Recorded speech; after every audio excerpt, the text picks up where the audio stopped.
61,000 Canadian troops died in the First World War, 172,000 were wounded, and 9,000 suffered from PTSD. At the time, Canada's population was only 8 million, so virtually every family was affected. There was a strong sympathy for communism. The Russian Revolution had begun the year before, and lots of people around the world, including Canada, wondered whether it was a good idea. In 1918, people were angry when a work activist was killed. Lots of the people had turned their heads toward communism, and this called for a general strike. About 300 soldiers had just returned from war and risked their lives for our country to fight against communism, so they were not happy when the people started turning their heads.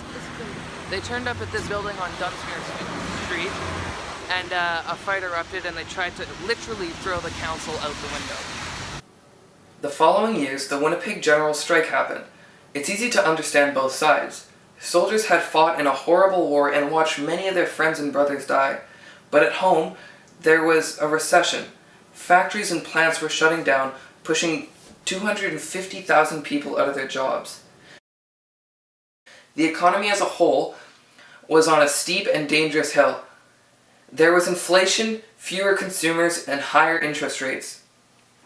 At the beginning of the 1930s, the Great Depression hit.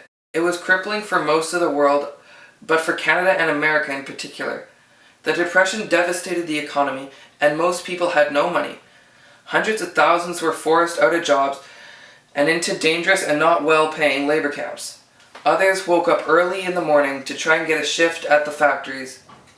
Most had no jobs, no money, no food, and no water.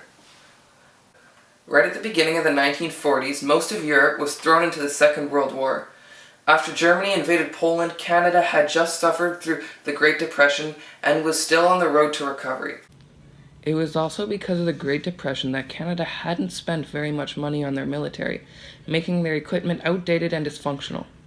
On top of that, Canada only had 43,000 troops with no Navy or Air Force. At the start of the Second World War, Canada had no tanks, so what they did is they bought parts from the US and built their own.